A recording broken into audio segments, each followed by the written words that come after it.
Hi dear friend, आप सभी देख रहे हैं स्ट्रेंथ ऑफ मटेरियल का chapter number 2 SFD and BMD. और इस वीडियो में हम सभी डिस्कस करने वाले हैं स्लोप कॉन्सेप्ट। ठीक है, जब भी हम एसएफडी और बीएमडी डायग्राम ड्रॉ करते हैं तो वहां पे बहुत इंपॉर्टेंट रोल होता है स्लोप कॉन्सेप्ट का। ठीक है, स्लोप कॉन्सेप्ट का बहुत ही इंपॉर्टेंट रोल होता है और ये अगर जान गए तो आपको साइन जहां प्लॉट करना होता है ना, वो साइन प्लॉट करने में आपको दिक्कत बिल्कुल नहीं होगी। ठीक है, क्योंकि आपको बहुत बार ऐसा होता है कि मैं यहाँ पे पॉजिटिव लगाऊं कि यहाँ पे निगेटिव लगाऊं। जब भी आप डायग्राम ड्रॉ करते हैं तो वहां पे बहुत सारी दिक्कतें होती हैं, तब आप वहां पे बहुत कंफ्यूज होते हैं। तो वहां पर कंफ्यूज ना हो उसके लिए ये स्लोप कॉन्सेप्ट जानना बहुत इंपॉर्टेंट है। ये चीजें जान गए ना तो आपको, मैं समझता हूँ कि आपके लिए बहुत ही आसान हो सकता है। जब भी आप डायग्राम ड्रॉ करते हैं, स्लोप कॉन्सेप्ट अगर आपको पता है तो आप एसएफडी और बीएमडी में कहाँ पॉजिटिव लगाना है, कहाँ निगेटिव लाना है, ये चीजें आपको आसानी से समझ में आ जाएगी। ठीक है, तो चलिए मैं स्टार्ट करता हूँ। पहला पॉइंट लेता हूँ। पहला, अगर आप सपोज डेट हमने जब भी एसएफडी और बीएमडी ड्रॉ किया है तो हमेशा मूव किस तरह किया है। इसके प्रीवियस वीडियो में मैंने आपको बताया है कि हमेशा लेफ्ट टू राइट की तरफ मूव करेगा। जब भी हम ड्रॉ करेंगे तो ये लेफ्ट से राइट की तरफ, मान लो इस तरीके से स्लोप बन रहा है। ठीक है, इसमें स्लोप का बहुत इंपॉर्टेंट रोल है। तो मान लीजिए मैं ये थोड़ा कार्टेशियन ड्रॉ कर देता हूँ इस तरीके का, आपको पता ही है। ठीक है, कि ये वाई होता है और ये एक्स एक्सिस होता है। और आपको पता है कि ये जो यहाँ पे जो एंगल बन रहा है, ध्यान से समझना, ये जो एंगल बन रहा है यही इसका स्लोप है। ठीक है, ये इसका स्लोप है। और ये स्लोप अगर फाइंड आउट करना पड़ता है, ये जो आपको दिख रहा है, ठीक है, इस लाइन का स्लोप क्या है? स्लोप ऑफ दिस लाइन, जिसको एम से भी इंडिकेट करते हैं और किससे इंडिकेट करते हैं? टेन थीटा से। ठीक है, टेन थीटा से इंडिकेट करते हैं। ठीक है, यहाँ पे थीटा है, लेकिन ध्यान क्या रखना है, बहुत इंपॉर्टेंट पॉइंट मैं बताने वाला हूं कि जितने भी स्लोप होंगे वो एक्स एक्सिस से एंटी क्लॉकवाइज जितना भी एंगल बना रहे हैं, एंटी क्लॉकवाइज जा रहे हैं। देखिए ये एंटी क्लॉकवाइज जितना एंगल बना रहा है, ठीक है, वो 10 के साथ वो एंगल को कंसीडर करेंगे और वो जो वैल्यू प्लस में आ रही है तो वो स्लोप क्या होगा? पॉजिटिव होगा। ठीक है, अगर माइनस में आ रही है तो स्लोप क्या होगा? निगेटिव होगा। और आपको पता है कि ये जो फर्स्ट क्वाड्रेंट होता है, यहाँ चीजें मैं बता देता हूं कि जो फर्स्ट क्वाड्रेंट होता है उसमें सभी ऑल आर पॉजिटिव पहले क्वाड्रेंट में। ठीक है, यहाँ पर साइन और कॉसेक जो होता है, साइन और कॉसेक पॉजिटिव होता है। थर्ड क्वाड्रेंट में देखोगे तो आपका टेन और कॉट पॉजिटिव होता है और यहाँ पर कॉस और सेक पॉजिटिव होता है। ठीक है, तो टेन थीटा कहाँ कहाँ पॉजिटिव है? एक तो फर्स्ट क्वाड्रेंट में और इस क्वाड्रेंट में आ रहा है तो पॉजिटिव होगा, अदरवाइज नहीं होगा। ठीक है, तो कुछ चीजें जो इंपॉर्टेंट पॉइंट है वो यहाँ पे मैं बता देता हूँ, नोट करके लिख सकते हैं। नोट करके क्या लिखना है? To find out slope of any line, to find out slope of any line, ध्यान से समझना। पहला, ड्रॉ कोऑर्डिनेट। ठीक है, मतलब लाइन कोऑर्डिनेट सिस्टम ड्रॉ कर दो। ठीक है, दूसरा आपने क्या कर देना है कि मेजर एंगल, जो थीटा हमने मेजर किया है, of the line with respect to x axis का रेस्पेक्ट में इन एंटी क्लॉकवाइज डायरेक्शन। ठीक है, एंटी क्लॉकवाइज डायरेक्शन में हमने क्या करना है? लेके जाना है और एंगल आपको बता देगा। ठीक है, तो अगर इस कंडीशन में अगर आप देखते हैं तो आपको क्या आएगा? पहला नंबर तो पॉजिटिव आएगा। ठीक है, इस कंडीशन में अगर स्लोप है तो क्या आएगा? पॉजिटिव आएगा। और दूसरा इंपॉर्टेंट क्या है कि कहीं पर भी इसका स्लोप निकालोगे, चाहे यहां पर आप मान लो थीटा निकाल लो, चाहे यहां पर ये थीटा निकाल लो, तो सब जगह पे थीटा क्या होगा? सेम ही होगा। मतलब सब जगह पे कांस्टेंट होगा।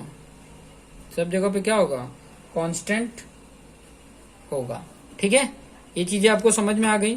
दूसरा मैं आपको बता देता हूं। दूसरा अगर मान लीजिए कि इस तरीके का स्लोप आपको देखने को मिल गया, ये ऐसे, ठीक है, लेफ्ट टू राइट जा रहा है, देखिए लेफ्ट टू राइट ऐसे की तरफ जा रहा है, मतलब यहां से अगर मैं बनाऊं लेफ्ट टू राइट मतलब यहां से इस तरफ जा रहा है। ये चीजें ध्यान रखिएगा, हम जाते किस तरफ है, लेफ्ट टू राइट से। तो ये एंगल कितना बना रहा है, देखिए ये एंगल, और ये कौन से में, फोर्थ क्वाड्रेंट में आता है। फोर्थ क्वाड्रेंट में tan की वैल्यू क्या होती है, निगेटिव होती है। ठीक है, ऐसा क्या होगी, निगेटिव होगी। और ये लीनियर है तो हर जगह पे स्लोप क्या होगा, कांस्टेंट ही होगा। तो यहां पर अगर आप देखोगे, यहाँ पे थीटा की वैल्यू क्या हो रही है, निगेटिव होगी, और क्या होगा, बट कांस्टेंट ही होगा। हर जगह पे उसका स्लोप क्या होगा, कांस्टेंट ही होगा, उतना ही होगा, जितना था उतना ही रहने वाला है। ठीक है, इंपॉर्टेंट हम फंसते कहाँ पे है वो चीजें मैं बता देता हूँ, कि जहां पर कर्व जैसा ड्रॉ करना होता है, और कर्व किस में आता है, बेंडिंग मोमेंट जब हम ड्रॉ करते हैं उसी में देखने को मिलता है, बाकी और कई जगह पे नहीं देखने को मिलता है। ठीक है, थर्ड वाला मैं बता देता हूँ। यहाँ पे अगर मान लीजिए इस तरीके से ऐसे गया हो स्लोप, देखिए यहाँ पे मैंने ऐसे ड्रॉ किया, ये y ये x है। ठीक है, इस तरीके से तो आपका स्लोप यही होगा। लेकिन यहाँ पे तो देखो ये इस तरीके से है, तो अगर इसको फाइंड आउट करना हो ना तो टेंजेंट ड्रॉ कर लो, यहाँ से ये टेंजेंट ड्रॉ कर लिए, ये जो एंगल बना रहा है उस तरीके से आप फाइंड आउट कर लेते हो। ठीक है, कहीं और का फाइंड आउट करना है तो इसका टेंजेंट यहाँ पे फाइंड आउट कर लो और देख लो एक्स के साथ कितना एंगल बना रहा है। ठीक है, यहाँ का अगर करना है तो इस तरीके से कर लो, देखो कितना एंगल बना रहा है। ठीक है, इस तरीके से आप अलग अलग चीजों का फाइंड आउट कर लेंगे। ठीक है, लेकिन आप यहाँ पे देखोगे, मान लीजिए θ1 θ2 ये θ3 है, तो आप यहाँ अगर यहाँ पे देखोगे ये कम एंगल था, ये थोड़ा बढ़ गया, फिर और ऊपर जा रहा है तो और ज्यादा बढ़ जा रहा है, मतलब एंगल यहाँ पे बढ़ते हुए आपको क्रम में दिखेगा। और जब ये एंगल बढ़ेगा, मान लो देखो θ1 is less than θ2 is less than θ3, इस तरीके का आपको देखने को मिल रहा है।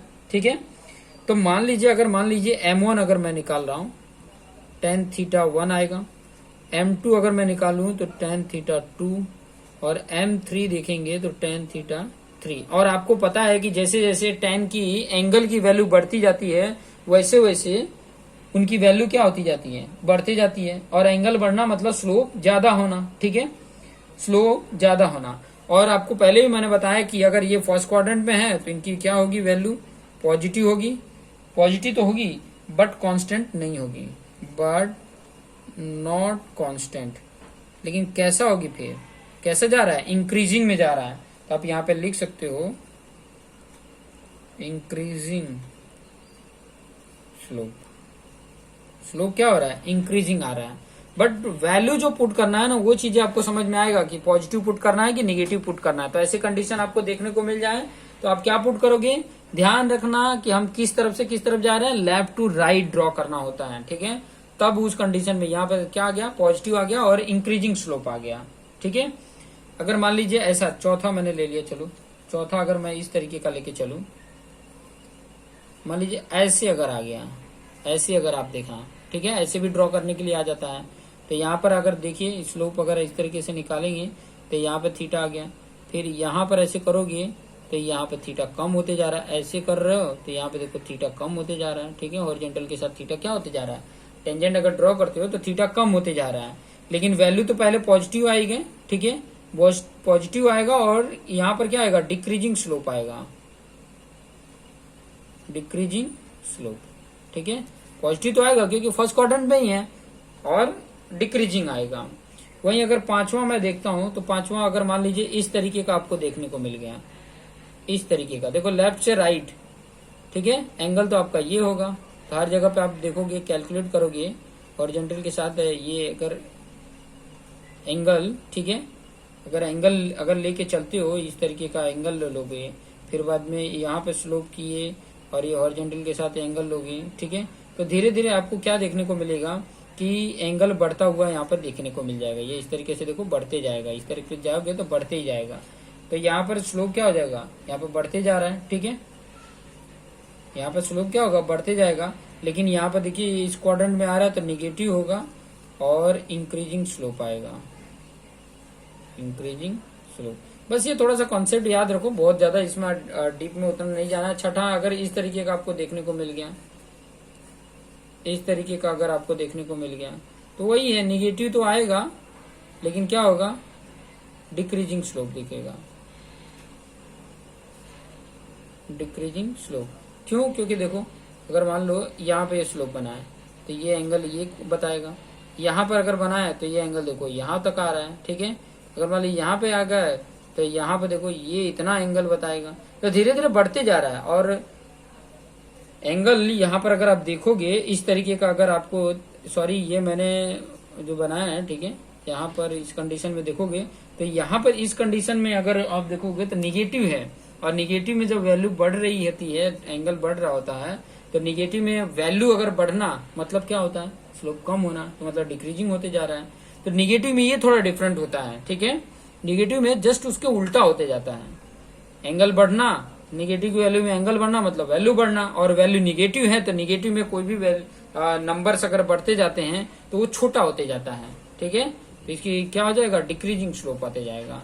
तो ये सारे छोटे मोटे कॉन्सेप्ट थे जो जानने इंपॉर्टेंट थे, जो चीजें मैंने बताया। नेक्स्ट वीडियो में कुछ और इंपॉर्टेंट लेके आऊंगा। देखो शियर फोर्स और बेंडिंग मोमेंट आपको ड्रॉ करना एकदम फुल कॉन्सेप्ट के साथ आपको बता दूंगा, बशर्ते आपको ध्यान रख के, पेशेंस रख के।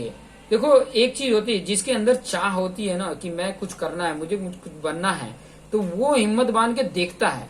क्योंकि देखो वीडियो के सामने घंटों बैठ के उसको देखना बड़ा मतलब मुश्किल तो होता है, लेकिन जिसने ठान लिया है कि मुझे ये बन के दिखाना है, मुझे ये करके दिखाना है। और जब भी आप पढ़ने बैठो ना तो एक चीज हमेशा ध्यान में रखना, उन चेहरों को याद करना जिसने आपको कहा था कि तू कुछ नहीं कर सकता। जब उन चेहरों को याद करोगे ना, जिसने कह दिया हो कि आप मतलब कुछ नहीं कर सकते हो, तो आपके अंदर वो ताकत आ जाएगी कि आप कुछ भी कर सकते हो, ठीक है। तो इस तरीके से लगे रहो और अपने आप को बेस्ट बनाओ। चलिए ये वीडियो को मैं यहीं पे एंड करता हूं और नेक्स्ट वीडियो आपके सामने लेकर आऊंगा, तो देखते रहिए और अपने आप को बेस्ट बनाते रहिए। Thank you for watching this video.